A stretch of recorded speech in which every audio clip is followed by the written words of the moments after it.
Hello friends, आपका स्वागत है अपनी पाठशाला चैनल में। ये वाला वीडियो प्रोफेशनल नॉलेज पे पार्ट 7 है। इसके पहले पार्ट 6 अपलोड किए जा चुके हैं। अगर आप लोगों ने देखे नहीं है तो आप देख सकते हैं। चैनल अगर आप सब्सक्राइब अभी तक नहीं किया है तो चैनल सब्सक्राइब जरूर से कर लीजिएगा, नोटिफिकेशन इनेबल कर लीजिएगा ताकि आगे आने वाले वीडियोज़ के नोटिफिकेशन आपको मिलते रहें। ये वाला वीडियो स्टार्ट करते हैं। क्वेश्चन नंबर 1 अगर देखें तो क्वेश्चन नंबर 1 में पूछा गया है logical units of logical structure of Oracle database. Logical structure जो होता है डेटाबेस के अंदर, ओरेकल डेटाबेस की अगर हम बात करें तो वहाँ पे दो आपके स्ट्रक्चर होते हैं, लॉजिकल एंड फिजिकल। तो लॉजिकल स्ट्रक्चर के अंदर लॉजिकल यूनिट्स कौन कौन सी है वो आपसे पूछा गया है। तो अगर हम लॉजिकल डेटा स्ट्रक्चर की बात करें तो उसके अंदर पार्ट होते हैं कुछ। तो वो जो पार्ट है, सबसे पहला पार्ट होता है डेटाबेस के अंदर टेबल स्पेस। टेबल स्पेस का ही पार्ट होता है आपका सेगमेंट। सेगमेंट के वापस फर्दर पार्ट होते हैं एक्सटेंड। एक्सटेंड के वापस फर्दर पार्ट होते हैं डेटा ब्लॉक। तो ये जो इसका आंसर होगा ये होगा ऑल ऑफ द वो। इसको अगर हम एक बार देखें तो ये ऐसा कुछ होता है। सबसे पहले डेटाबेस आपका रहेगा। डेटाबेस जो रहेंगे उसमें टेबल स्पेस सिस्टम रहते हैं। ये मोर देन वन हो सकते हैं। हर टेबल स्पेस के अंदर कुछ सेगमेंट्स रहते हैं। सेगमेंट्स जो होंगे ये इनका फर्दर डिवाइडेशन है। तो टेबल स्पेस के अंदर वापस से सेगमेंट्स हो सकते हैं। हर सेगमेंट के अंदर कुछ एक्सटेंट रहते हैं और एक्सटेंट जो होते हैं ये डेटा ब्लॉक से मिलकर बने होते हैं। तो क्वेश्चन हमको समझ में आया होगा। क्वेश्चन का आंसर क्या होगा यहाँ पे? All of the above. Table space भी इसके अंदर होते हैं, सेगमेंट भी इसके अंदर होते हैं, एक्सटेंट भी होते हैं, डेटा ब्लॉक्स भी होते हैं। यहाँ पे हमने देखा कि डेटाबेस का पार्ट है टेबल स्पेस और टेबल स्पेस के अंदर सेगमेंट्स रहेंगे। हर सेगमेंट के कुछ एक्सटेंट हैं और हर एक्सटेंट के अंदर डेटा ब्लॉक्स हैं। नेक्स्ट क्वेश्चन अगर देखें तो नेक्स्ट क्वेश्चन आपसे पूछा गया है which one is not a segment in Oracle. Oracle के अंदर इनमें से कौन सा सेगमेंट नहीं है? तो अगर सेगमेंट की अगर हम बात करें तो ओरेकल के अंदर कुछ सेगमेंट डिफाइंड है। मतलब अगर हम बात करें सेगमेंट्स की तो कुछ नंबर ऑफ सेगमेंट हैं जो फिक्स हैं। तो यहाँ पे आपसे पूछा गया है कि इनमें से कौन सा सेगमेंट नहीं है। तो ओरेकल अगर हम बात करें तो ओरेकल में कैश नाम से सेगमेंट होता है, लॉब सेगमेंट होता है, लॉब इंडेक्स होता है, रोलबैक होता है। डिक्शनरी नाम से वहाँ पे कोई सेगमेंट नहीं होता। तो आंसर यहाँ पे क्या निकल के आएगा? डिक्शनरी। अच्छा, ये जो टोटल नंबर ऑफ सेगमेंट्स हैं ये एक बार हम देख लेते हैं ताकि अगर क्वेश्चन आपसे पूछ लिया जाए और इनमें से कुछ और लिखा हो तो क्वेश्चन आप सही कर लें। यहाँ पे total number of 11 type of segment होते हैं। ये ओरेकल 10G के रेस्पेक्ट में लिखा हुआ है। टेबल यहाँ पे एक सेगमेंट होता है, टेबल पार्टीशन है, इंडेक्स इंडेक्स पार्टीशन है, क्लस्टर सेगमेंट है, रोलबैक सेगमेंट है, डिफर्ड रोलबैक है, टेम्परेरी है, कैश है यहाँ पे सेगमेंट, लॉब सेगमेंट और लॉब इंडेक्स सेगमेंट। तो यहाँ पे जो क्वेश्चन हमको दिया गया था, क्वेश्चन में बोला गया था कि डिक्शनरी, तो डिक्शनरी यहाँ पे आपका सेगमेंट की कैटेगरी में नहीं आता। और आपसे क्वेश्चन भी यही पूछा गया था कि which one is not a segment in Oracle. तो डिक्शनरी यहाँ पे एक सेगमेंट की कैटेगरी में नहीं आता। नेक्स्ट क्वेश्चन अगर हम देखें तो नेक्स्ट क्वेश्चन आपसे पूछा गया है विच information is content by process control block. Process control block की अगर हम बात करें, पीसीबी जिसको बोला जाता है प्रोसेस कंट्रोल ब्लॉक, आपसे पूछा गया है विच इन्फॉर्मेशन इज कंटेंट बाय, मतलब प्रोसेस कंट्रोल ब्लॉक के अंदर इनमें से कौन कौन सी चीज़ें होती है। तो अगर हम देखें प्रोसेस कंट्रोल में तो वहाँ पे पीसी होता है आपका प्रोग्राम काउंटर, प्रोसेस स्टेट होती है वहाँ पे कि प्रोसेस कौन सी स्टेट में है, प्रोसेस की स्टेट जो है इस पे भी क्वेश्चन पूछ लिया जाता है। टोटल 5 स्टेट होती है। सीपीयू शेड्यूलिंग जो है वो भी उसके अंदर होता है, मेमोरी मैनेजमेंट जो है वो भी उसके अंदर होता है। तो इसका आंसर क्या निकल के आएगा आपका? ऑल ऑफ द वो। मतलब पीसीबी जो है उसके अंदर कौन कौन सी इंफॉर्मेशन होती है? प्रोग्राम काउंटर होता है। अच्छा, प्रोग्राम काउंटर का काम क्या होता है? ये जो नेक्स्ट इंस्ट्रक्शन है आपका जो एग्जीक्यूट होने वाला है तो उसका एड्रेस अपने अंदर होल्ड करके रखता है। मतलब प्रोग्राम काउंटर क्या करेगा कि जो नेक्स्ट इंस्ट्रक्शन होगा उसको, उसका एड्रेस ये अपने साथ रखता है ताकि जब प्रोग्राम रनिंग में हो तो ये अपने आप को एग्जीक्यूट कर सके, उस प्रोसेस को, उस इंस्ट्रक्शन को एग्जीक्यूट कर सके। नेक्स्ट अगर देखें तो नेक्स्ट आपसे पूछा गया है the dual table has. Dual table की अगर हम बात करें तो ये होता है बेसिकली ओरेकल के अंदर। बेसिकली ओरेकल के अंदर ये रहता है। तो आपसे पूछा गया है कि ड्यूल टेबल के अंदर क्या होता है। अच्छा, ओरेकल की अगर हम बात करें तो ओरेकल में ड्यूल टेबल जो कॉन्सेप्ट है उसके अंदर देखो होता क्या है कि वहाँ पे 1 रो होती है एंड 1 कॉलम होता है और ये बाय डिफॉल्ट चलते हैं हमेशा। मतलब ये डिफॉल्ट रहेंगे। तो यहाँ पे इसका आंसर क्या होगा कि इसके अंदर एक कॉलम होगा और एक रो होगा, 1 रो एंड 1 कॉलम। होता कहाँ पे? बेसिकली ओरेकल लिए कुछ डेटाबेसेस हैं जिनके अंदर इसको यूज में लिया जाता है और यहाँ पे इसके अंदर होता क्या है कि एक बाय डिफॉल्ट एक रो और एक कॉलम रहेगा। अच्छा, अगर इसको हम देखें तो इसको डमी टेबल भी कहा जाता है, जिसके अंदर से डेटा जब भी हमको ज़रूरत हो तो उस डेटा को सेलेक्ट किया जा सकता है। तो इसको एक तरीके से डमी टेबल भी कहा जाता है। ये वाली जो आपकी ड्यूल टेबल है इसको डमी टेबल भी कहा जाता है, तो याद रखिएगा। नेक्स्ट क्वेश्चन अगर हम देखें तो आपसे पूछा गया है Oracle is a combination of. Oracle की अगर हम बात करें तो ओरेकल जो है ये है तो डेटाबेस ही, लेकिन ये कॉम्बिनेशन है, मतलब एक पार्ट तो इसके अंदर डेटाबेस का है ही। तो यहाँ पे आपसे पूछा गया है कि ओरेकल किस चीज़ का कॉम्बिनेशन है, database and software, database and hardware, database and instances, database and operations. तो ये यहाँ पे आंसर आपका सही होगा सी, डेटाबेस एंड इंस्टेंसेस। आपका जो ओरेकल है वो इन दोनों से मिलकर बना हुआ है, इसके अंदर डेटाबेस भी होते हैं प्लस इसके अंदर इंस्टेंसेस भी होते हैं। अच्छा, यहाँ पे एक चीज ध्यान रखिएगा कि ओरेकल से रिलेटेड कभी भी जब क्वेश्चन पूछा जाए तो ओरेकल सिर्फ और सिर्फ अकेला डेटाबेस नहीं होता।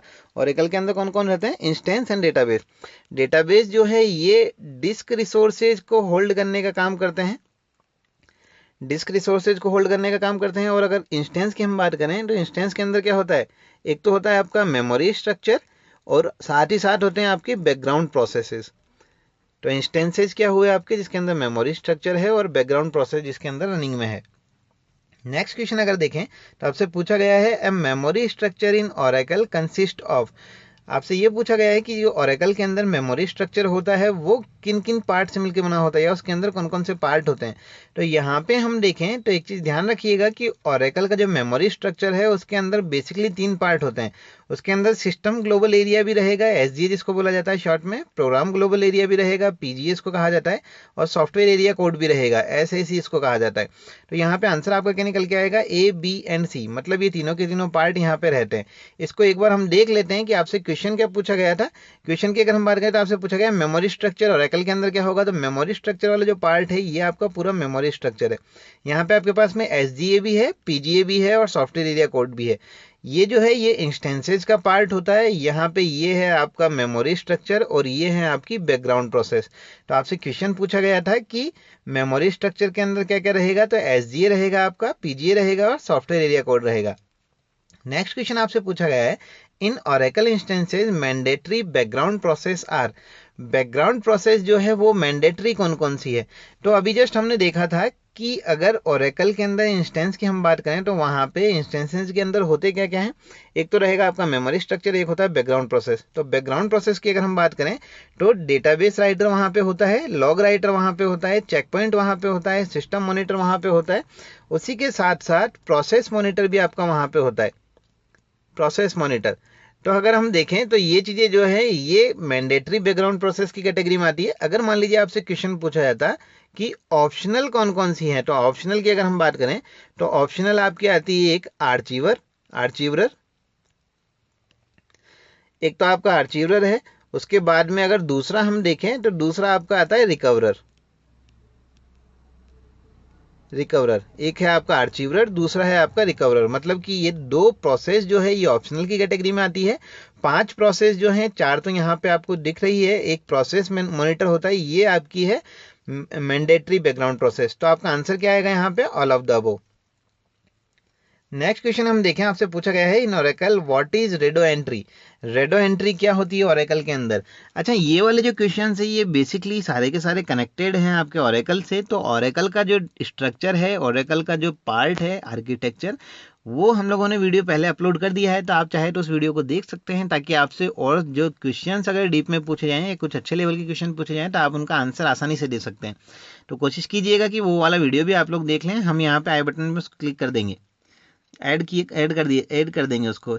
यहाँ पे देखें आपसे क्वेश्चन क्या पूछा गया, ओरेकल के अंदर रेडो एंट्री क्या होता है। तो रेडो एंट्री, ध्यान रखिएगा कि रेडो एंट्री जो होता है वो हमेशा उन इंफॉर्मेशंस को रखता है जो यूजर के द्वारा डेटाबेस के अंदर चेंजेज किए गए हैं, मतलब information about all data changes made by users. तो आपका आंसर होगा यहाँ पे सी, मतलब रेडो एंट्री जो है वहाँ पे वो वाली इंफॉर्मेशन रहेगी जो यूजर्स ने डेटा के अंदर चेंजेज किए हैं, उन सबकी इंफॉर्मेशन। तो आपका आंसर यहाँ पे होगा सी। नेक्स्ट क्वेश्चन अगर देखें तो नेक्स्ट क्वेश्चन आपसे पूछा गया है to manipulate the size of redo log buffer you can use the. यहाँ पे जो है ये पैरामीटर्स के नाम दिए हुए हैं कि कौन से पैरामीटर्स को आपको यूज में लेना होगा। आपको क्या करना है, रेडोलॉग बफर जो है उसकी साइज में मैनिपुलेशन करना है। मैनिपुलेशन का मतलब अगर उस साइज को बढ़ाने की आपको जरूरत पड़ती है तो आप इनमें से कौन सा पैरामीटर यूज में लेंगे। अच्छा, पहला जो पैरामीटर दिया हुआ है डीबी कैश साइज। तो डीबी कैश साइज जो है ये बेसिकली बफर कैश के अंदर यूज में लिया जाता है। यहाँ पे किया क्या जाता है कि जैसे मान लीजिए यूजर कोई डेटा फाइल्स के अंदर से अगर इंफॉर्मेशन को रिट्रीव करता है तो उसकी एक कॉपी को ये अपने अंदर होल्ड करके रखता है। नेक्स्ट अगर देखें तो नेक्स्ट है आपका large pool size. Large pool size की अगर हम बात करें तो लार्ज पूल साइज जो है ये ऑप्शनल एरिया है सिस्टम ग्लोबल एरिया का। एसजीए जो था सिस्टम ग्लोबल एरिया, उसका ऑप्शनल एरिया है। शेयर्ड पूल साइज जो है ये शेयर्ड पूल के लिए जनरली यूज में लिया जाता है। बफर साइज जो है ये कुछ होता ही नहीं है। नेक्स्ट लास्ट में आपका बचता है लॉग बफर। तो आपका जो साइज है, अगर आप रेडोलॉग बफर का मैनिपुलेट करना चाहते हैं तो यहाँ पे आपका पैरामीटर क्या होगा, आपका लॉग बफर। जो आपको साइज चेंज करना है वो किस में होगा, लॉग बफर में। नेक्स्ट क्वेश्चन अगर देखें तो नेक्स्ट आपसे पूछा गया है shared pool is broken into 2 small part memories. कौन कौन से वो पार्ट होंगे जिसके अंदर शेयर पूल को ब्रोकन मतलब 2 पार्ट में डिवाइड किया हुआ है। तो यहाँ पे अगर हम देखें तो लाइब्रेरी कैशे और डिक्शनरी कैशे, इसके 2 पार्ट होते हैं, हमेशा ध्यान रखिएगा, लाइब्रेरी कैशे और डिक्शनरी कैशे। तो शेयर पूल जो है इसके 2 पार्ट हैं। पहला वाला पार्ट लाइब्रेरी कैशे होगा, दूसरा वाला पार्ट डिक्शनरी कैशे होगा। तो इसका आंसर क्या निकल के आएगा, 1 ए। तो यहाँ तक का जो पार्ट था ये बेसिकली 10 क्वेश्चंस थे जो डिस्कस किए गए थे। नेक्स्ट वीडियो जो होगा वो जल्दी अपलोड किया जाएगा। वीडियो आपको कैसा लगा हमें जरूर बताइएगा। पसंद आए तो कमेंट लाइक जरूर कीजिएगा, शेयर जरूर कीजिएगा अपने फ्रेंड्स के साथ में। नेक्स्ट वीडियो जो होंगे कोशिश करेंगे हम कि जल्दी जल्दी अपलोड कर दें। वीडियो आपको कैसा लगा ये जरूर बताइएगा। शेयर करना ना भूलें। अगर आपने सब्सक्राइब नहीं किया है चैनल को तो सब्सक्राइब जरूर से कर लीजिएगा, नोटिफिकेशन इनेबल कर लीजिएगा ताकि आगे आने वाले वीडियोज के नोटिफिकेशन आपको मिलते रहें। Thank you.